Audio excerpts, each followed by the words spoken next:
Dios le bendiga, hermanos y amigos.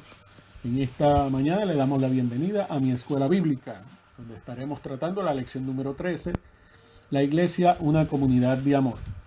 El tema de la unidad, la iglesia, su naturaleza y su misión. La afirmación fundamental, una vida de oración, está respaldada por las promesas de un Dios que oye y contesta las mismas. El versículo para meditar, el Salmo 55:17 nos dice: tarde y mañana y a mediodía oraré y clamaré, y Él oirá mi voz. La lectura bíblica para esta lección la tenemos en Mateo capítulo 6, los versos del 5 al 13. A forma de introducción, estaremos contestando la pregunta de ¿qué es la oración? Una pequeña definición de ella es: la oración es comunicación en intimidad con nuestro Dios. En otras palabras, es hablar con Dios. Pero ¿qué cosas tendremos que tener en cuenta? ¿Por qué nosotros oramos? ¿Cuáles son las razones para orar? Podemos orar ya sea para buscar su consejo. Según Éxodo capítulo 33, verso 13, Moisés dijo lo siguiente: ahora pues, si he hallado gracia en tus ojos, te ruego que me muestres ahora tu camino, para que te conozca y halle gracia en tus ojos. Mira que esta gente es pueblo tuyo. El salmista en el Salmo 86, el verso 11, nos dice: enséñame, oh Jehová, tu camino, caminaré yo en tu verdad, afirma mi corazón para que tema tu nombre. Es importante muchas veces buscar la dirección de Dios. La dirección de Dios en cuanto a nuestras decisiones, en cuanto a nuestros proyectos, las cosas que vamos a hacer o cómo vamos a proceder en medio de una situación o circunstancia particular. Otra razón es por una petición. Muchas veces tenemos necesidades, tenemos situaciones en las cuales necesitamos que Dios intervenga en nuestras vidas. Jueces capítulo 3, verso 9 nos dice: entonces clamaron los hijos de Israel a Jehová, y Jehová levantó un libertador a los hijos de Israel y los libró, esto es, a Otoniel, hijo de Cenaz, hermano menor de Caleb. Fíjense que Israel en un momento de dificultad clamó a Dios y clamaron para pedir un salvador, pedir a alguien que los liberara. Y Jehová levantó este libertador, que fue el juez Otoniel. En 2 Samuel capítulo 22, verso 7, nos dice así: en mi angustia invoqué a Jehová y clamé a mi Dios. Él oyó mi voz desde su templo y mi clamor llegó a sus oídos. Fíjense que podemos estar clamando a Dios en medio de nuestra angustia, en medio de nuestro dolor, en medio de nuestras situaciones, en medio de toda clase de adversidad. Y tenemos la certeza de que Dios va a escuchar y que Dios va a hacer algo. Podemos también levantar nuestras oraciones para darle gracias a Dios. Filipenses capítulo 4, verso 6 nos dice: por nada estéis afanosos, sino sean conocidas vuestras peticiones delante de Dios en toda oración y ruego con acción de gracias. Dice que el apóstol recomienda a la iglesia que sean conocidas vuestras peticiones, o sea, que estemos delante de Dios continuamente en toda oración y ruego, pero que esta oración y ruego vaya acompañada con acción de gracias, que es una forma de adorar a Dios. Daniel capítulo 6, verso 10 nos dice: cuando Daniel supo que el edicto había sido firmado, entró en su casa y, abierto las ventanas de su cámara que daban hacia Jerusalén, se arrodillaba 3 veces al día y oraba y daba gracias delante de su Dios como lo solía hacer antes.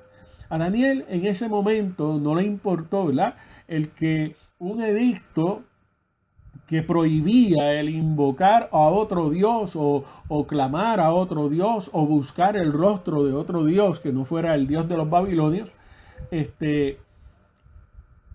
no le importó, y por lo tanto él continuó su rutina de 3 veces al día invocar el nombre de su Dios, en la mañana, al mediodía y en la tarde. Y fíjense que se arrodillaba 3 veces al día y oraba y daba gracias delante de Dios. Aún en medio del peligro que iba a enfrentar, él daba gracias a Dios. La El dar gracias, la gratitud es algo o es una expresión. El dar gracias es una forma de adorar a Dios y reconocer su misericordia, su bondad y su buena mano sobre cada uno de nosotros. Entramos de lleno entonces a la lección del día de hoy y la primera parte nos enseña sobre la oración. Tenemos algunas enseñanzas en Mateo capítulo 6, versos 5 al 13. Los versos 5 al 6 dicen lo siguiente: y cuando ores, no seas como los hipócritas, porque ellos aman el orar en pie en las sinagogas y en las esquinas de las calles, para ser visto de los hombres. De cierto os digo que ya tienen su recompensa. Mas tú, cuando ores, entra en tu aposento y cerrada la puerta, ora a tu Padre que está en secreto, y tu Padre que ve en lo secreto te recompensará en público. El problema no es la postura ni el lugar, sino la actitud que muchas veces llevamos delante de Dios. La Biblia nos enseña que podemos orar de pie, podemos orar en medio de la multitud, podemos orar en nuestras casas, podemos ir al templo, podemos hacerlo de rodillas, acostado, sentado. No importa la postura o el lugar, sino la actitud que hay en nuestro corazón, que es lo que a Dios le agrada, es lo que a Dios le agrada o le molesta. Por lo tanto, entonces, en este pasaje Jesucristo quiso señalar unas actitudes incorrectas de parte de los fariseos y de parte de los religiosos de aquel tiempo. Y una de ellas fue la hipocresía. La hipocresía es tener dos caras o no mostrar la verdadera intención, ocultar lo que verdaderamente se persigue. En este caso, vemos en el pasaje que ellos lo que querían era ser vistos de los hombres, o sea, para ser admirados. Ok, eso implica orgullo, eso implica vanagloria. Por lo tanto, entonces, es una de las cosas que a Dios le molesta, porque Dios mira de lejos al altivo, dice la palabra. Lo correcto es lo que se señala entonces en el verso 6, cuando dice que cuando ores, entra en tu aposento y cerrada la puerta, ora a tu Padre que está en secreto. O sea, la oración debe de ir con humildad. La humildad es una cualidad que tenemos. La sinceridad. No podemos ocultarle las cosas a Dios. Nuestro corazón se tiene que abrir a Él. Y tiene que haber reverencia. No estamos hablando con cualquier persona. Estamos hablando con el Dios del cielo. Por lo tanto, debemos dirigir nuestra mirada al cielo en busca de Dios para adorarlo y rendirle culto. La oración es una expresión del alma en la cual no solamente busca el favor, sino que también exalta y glorifica el nombre del Señor.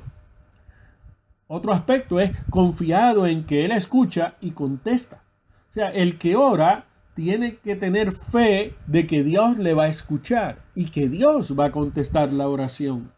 Eso es un requisito, porque sin fe es imposible agradar a Dios.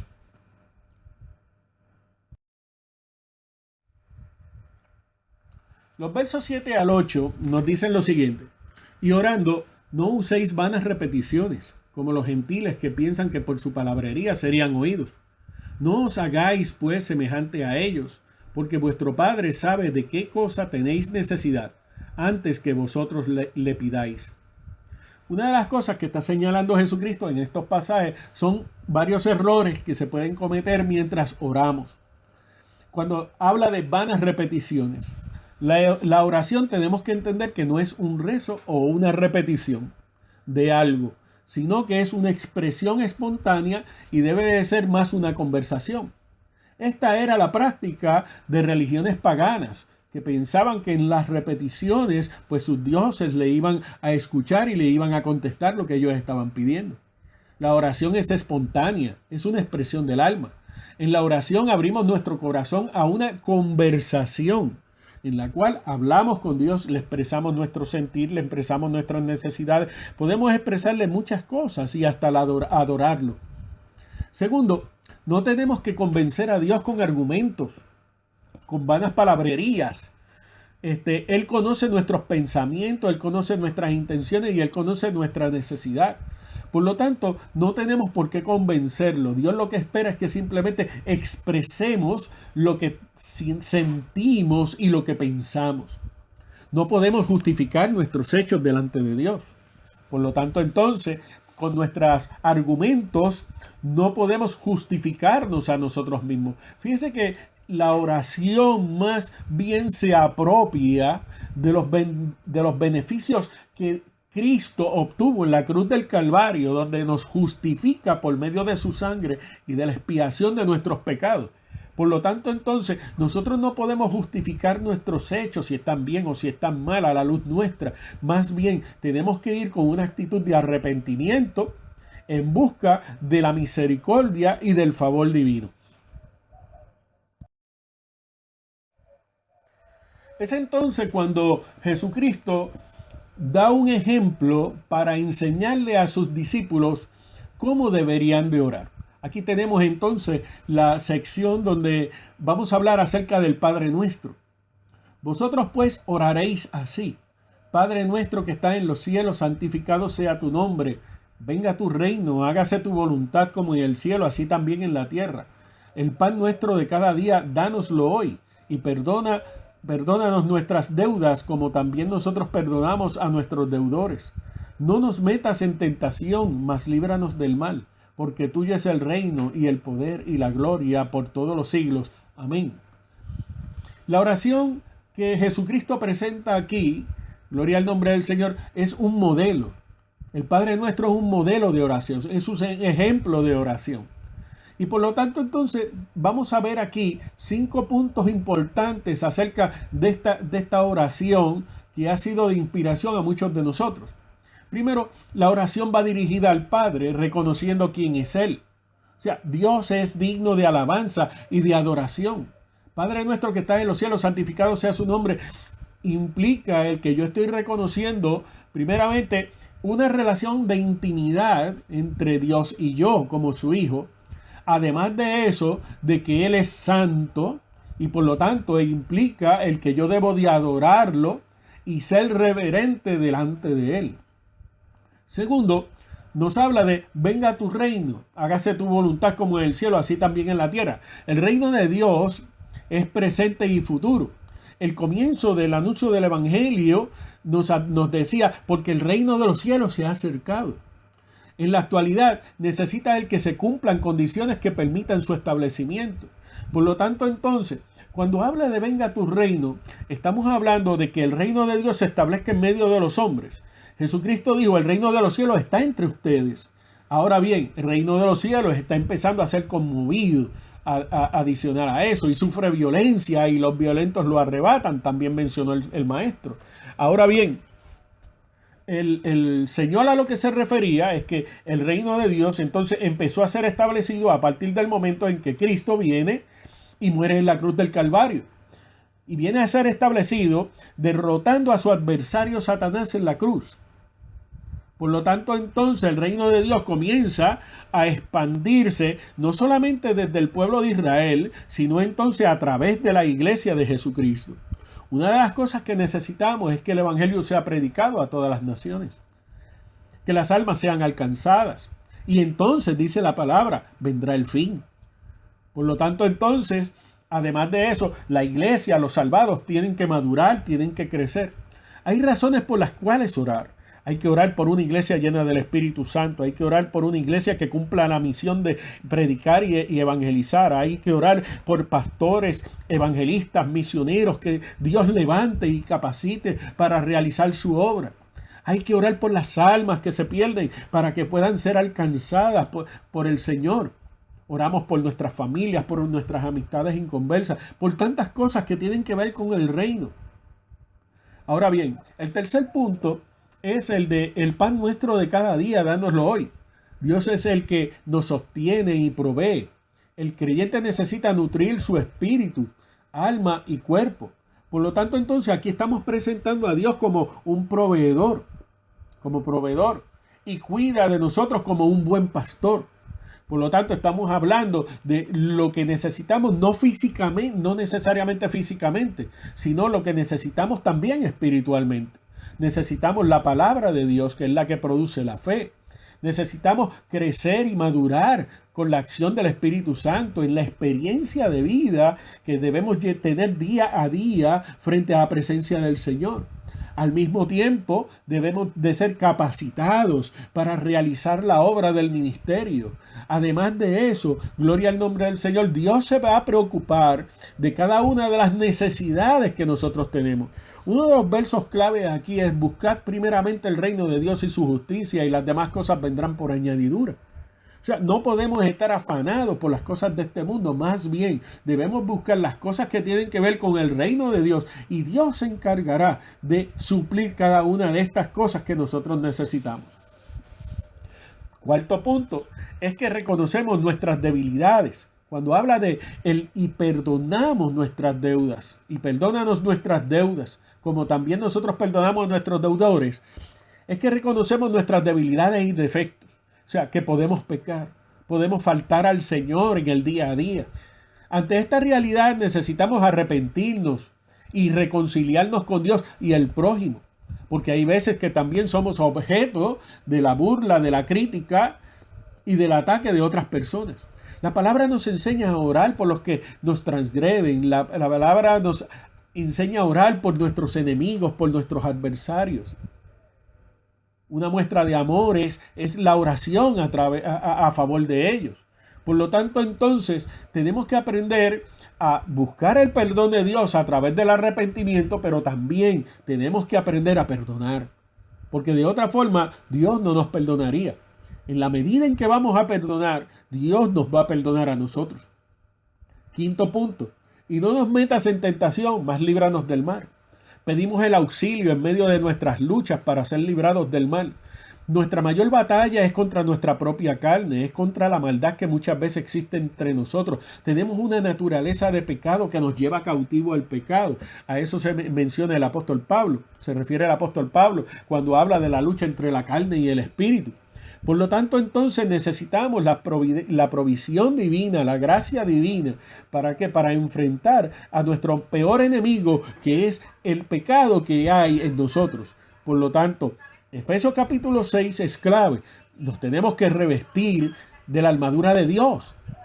Tenemos que buscar la fortaleza divina. Gloria al nombre del Señor. ¿Para qué? Para poder salir airosos. Una de las cosas que yo hago en ese sentido es que me apropio de los beneficios y de la victoria que Cristo obtuvo en la cruz del Calvario. Cristo venció el pecado, Cristo venció la muerte, Cristo venció a Satanás, Cristo venció al mundo. Por lo tanto, entonces, por medio de la fe, yo soy más que vencedor. Y en esa relación con Jesús, en esa oración, le estoy pidiendo que me ayude a lidiar contra el mal, gloria al Señor, que continuamente estoy enfrentando.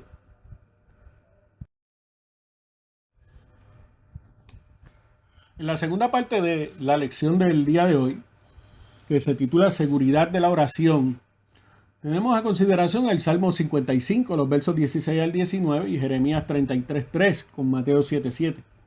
En el Salmo 55, los versos 16 al 19, la palabra dice: en cuanto a mí, a Dios clamaré y Jehová me salvará. Tarde y mañana y a mediodía oraré y clamaré y él oirá mi voz.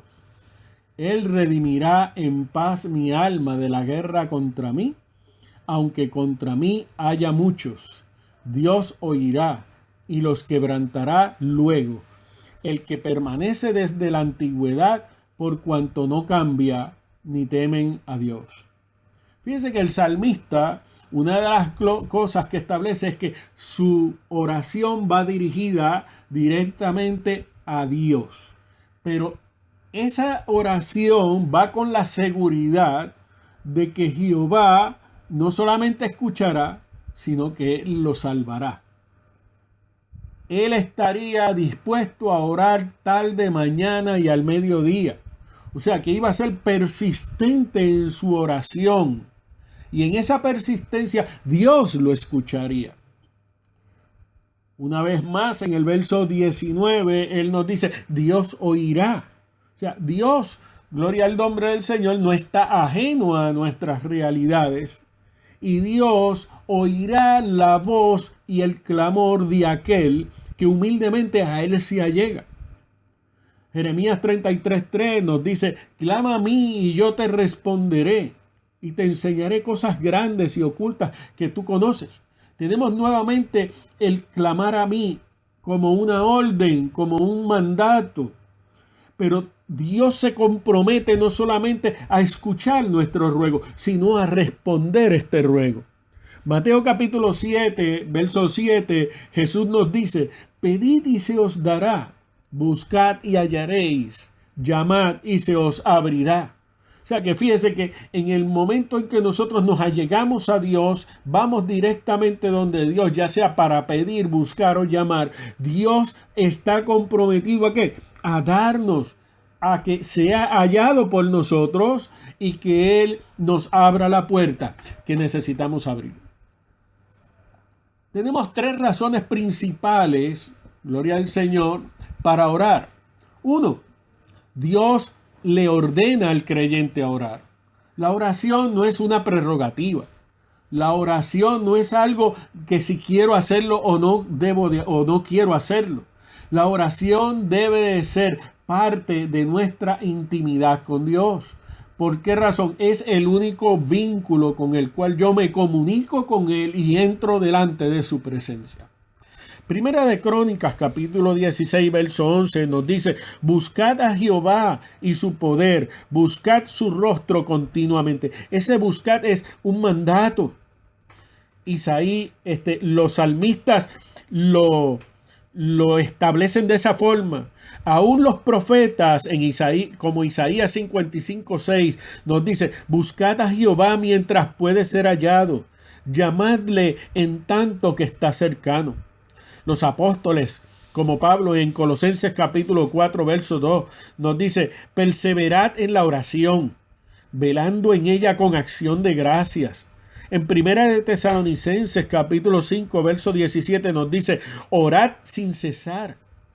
Mateo capítulo 26, 41, Jesucristo nos dice, velad y orad para que no entréis en tentación. El espíritu a la verdad está dispuesto, pero la carne es débil.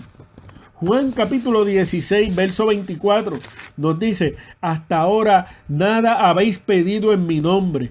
Pedid y recibiréis, para que vuestro gozo sea cumplido. Fíjense que las exhortaciones de cada uno de estos pasajes es más bien una orden, una exhortación a que nosotros lo hagamos, a que nosotros lo ejecutemos, a que nosotros lo pongamos en práctica, a que nosotros hagamos de la oración parte de nuestro diario vivir. La oración, además de eso, es el vínculo necesario para recibir las bendiciones y el poder de Dios. Es a través de la oración. Fíjense lo que dice Santiago capítulo 5, verso 14 al 15. ¿Está alguno enfermo entre vosotros?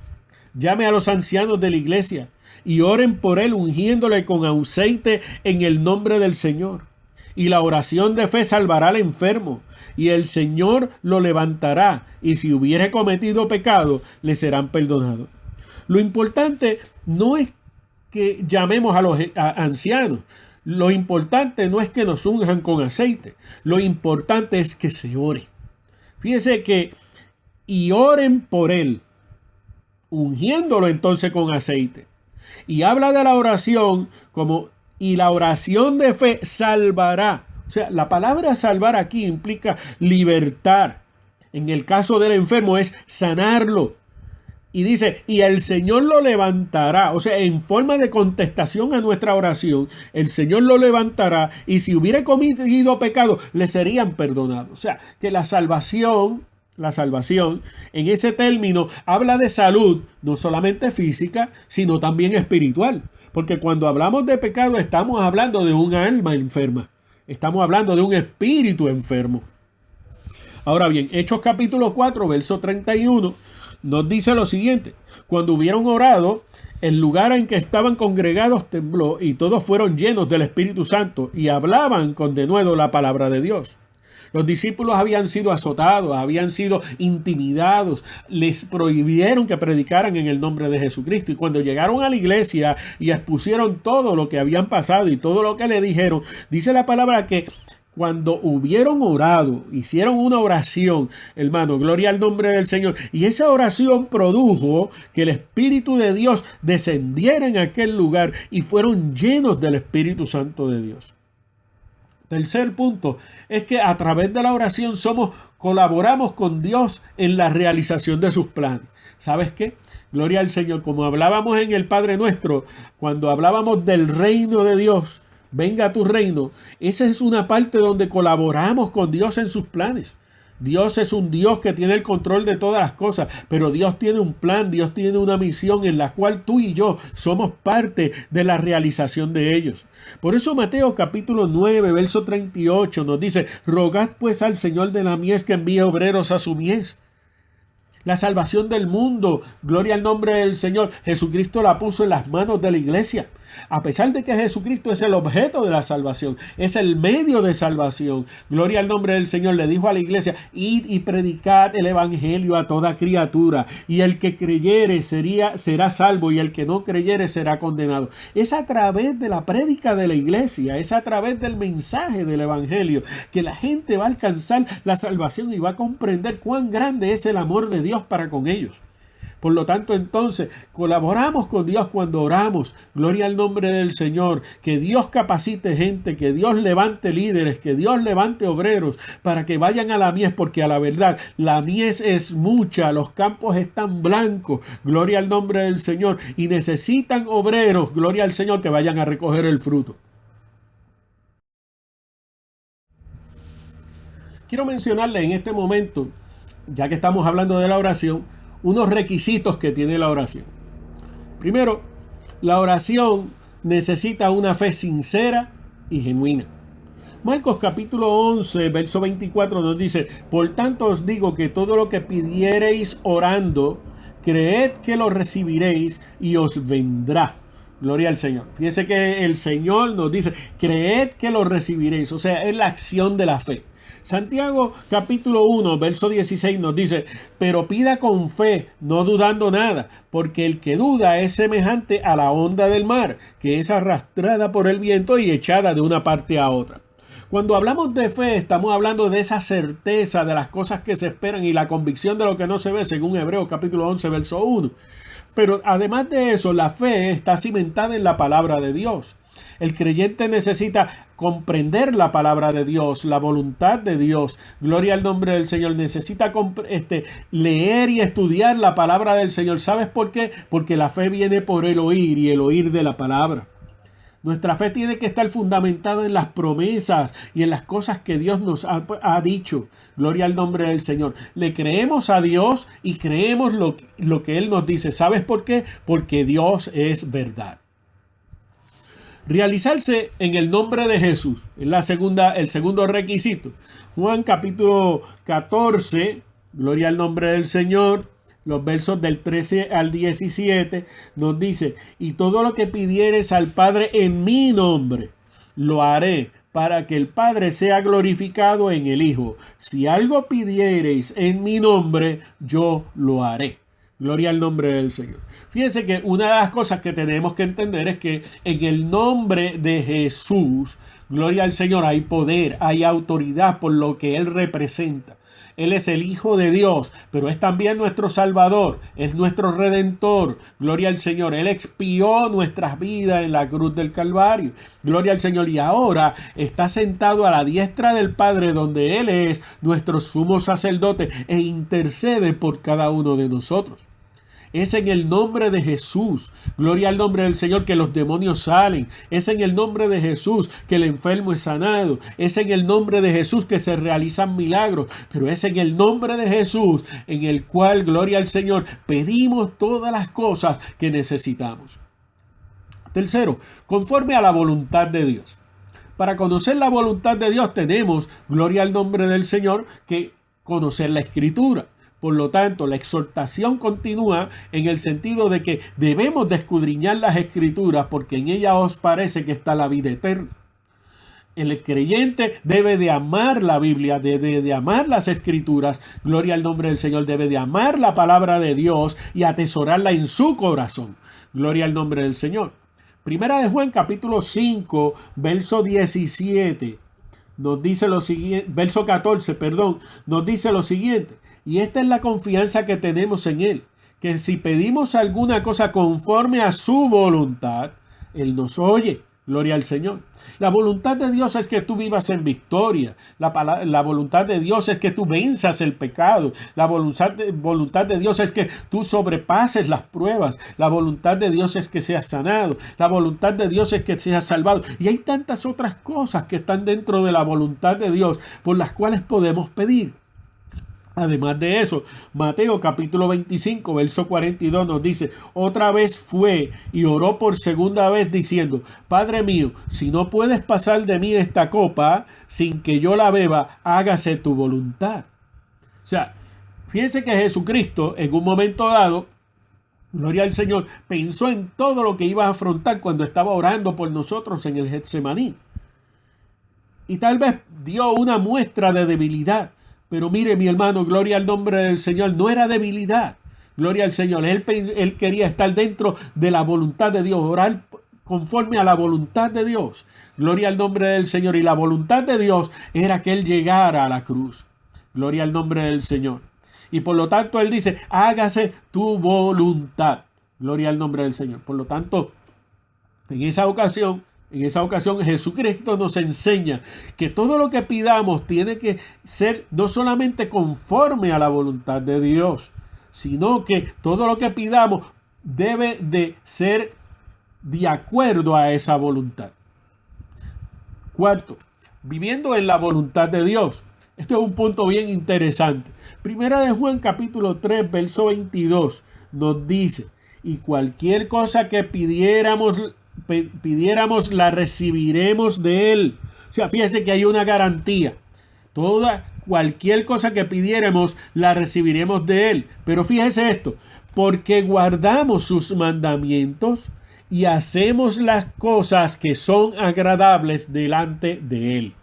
Fíjese que entonces el pedir y recibir está condicionado a guardar los mandamientos y a hacer las cosas que agradan a Dios. O sea, yo debo vivir en una vida que esté centrada en la voluntad de Dios. Debo de apartarme del pecado, debo santificar mi vida, debo consagrar mi vida, debo de hacer las cosas que son agradables a Dios. Segunda de Crónicas, capítulo 7 al 14, nos dice, si se humillara mi pueblo sobre el cual mi nombre es invocado y oraren y buscaren mi rostro y se convirtieren de sus malos caminos, entonces yo iré desde los cielos y perdonaré sus pecados y sanaré su tierra. Fíjense que la invitación del Señor es la de que nos humillemos, gloria al Señor, y reconozcamos que somos pecadores y que necesitamos de la gracia de Dios. Además de eso, dice, sobre el cual mi nombre es invocado, y oraren. La oración se convierte en el vínculo que nos une con Dios. Y buscar en mi rostro, es a través de la oración que buscamos el rostro de Dios. Y se convirtieron de sus malos caminos. Cuando hablamos de convertir, estamos hablando de cambiar de actitudes, abandonar ese camino que desagrada a Dios para entonces hacer lo que a Dios le agrada. Entonces, dice, cuando mi pueblo se humille, cuando mi pueblo ore, cuando mi pueblo busque, cuando mi pueblo se convierta, entonces yo iré desde los cielos y perdonaré sus pecados y sanaré su tierra. Fíjense que entonces el compromiso de Dios es a escuchar. Segundo, a perdonar. Y tercero, a sanar. El cuarto punto es de la oración, de los requisitos de la oración, es ser persistente. Lucas capítulo 18, los versos del 1 al 7, nos habla de la parábola de la viuda y el juez injusto. Gloria al Señor. Y el propósito de Jesús era enseñarles a los discípulos la necesidad de orar siempre y no desmayar. O sea, de ser persistente. Y presenta a esta mujer que tenía un asunto, tenía una necesidad, necesitaba que un juez le hiciera justicia, y este juez, que no temía a Dios y no temía a los hombres, gloria al nombre del Señor, pues era el que le tocaba hacerle justicia a esta mujer. Y la palabra nos dice, fíjese lo que dice la palabra: sin embargo, porque esta viuda me es molesta, le haré justicia, no sea que viniendo de continuo me agote la paciencia. Y dijo el Señor: oíd lo que dijo el juez injusto con respecto a lo que dijo de que perdiera la paciencia. Y entonces hace esta pregunta: ¿y acaso Dios no hará justicia a sus escogidos que claman a Él día y noche? ¿Se tardará en responderles? Mira, hermano, Dios no se tarda. Dios contesta nuestras oraciones en el tiempo de Dios, en lo que es el kairos de Dios. Mateo 7 al 8 nos dice lo siguiente acerca de la oración: pedid y se os dará, buscad y hallaréis, llamad y se os abrirá, porque todo aquel que pide recibe, el que busca halla, y el que llama se le abrirá. Por lo tanto, gloria al nombre del Señor, necesitamos una fe sincera y genuina, realizarlo en el nombre de Jesús, conforme a la voluntad de Dios, viviendo en la voluntad de Dios y ser persistente. Esos son los 5 requisitos de la oración.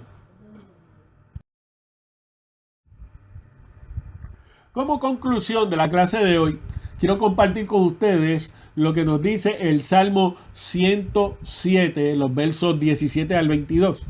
Fueron afligidos los insensatos a causa del camino de su rebelión y a causa de sus maldades. Su alma abominó todo alimento y llegaron hasta las puertas de la muerte. Pero clamaron a Jehová en su angustia y los libró de sus aflicciones. Envió su palabra y los sanó y los libró de su ruina. Alaben la misericordia de Jehová y sus maravillas para con los hijos de los hombres. Ofrezcan sacrificio de alabanza y publiquen sus obras con júbilo. Los problemas, las pruebas y tribulaciones causan gran aflicción en nuestras vidas. No nos pueden entristecer hasta el punto de deprimirnos, al punto de pensar que podamos desfallecer. No estamos exentos. Pero hay una solución: es la oración. Es recurrir al Dios del cielo por medio de la oración. Aunque nos parezca muy simple, podemos clamar al Dios del cielo y Él nos escuchará. Dios saldrá en nuestro auxilio, nos librará de nuestra angustia. Su palabra nos sanará y nos librará de la ruina. Veremos su misericordia y podremos tener nuevamente gozo y paz. Entonces nuestros labios podrán expresar sus maravillas y adorarlo. Dios les bendiga. Amén.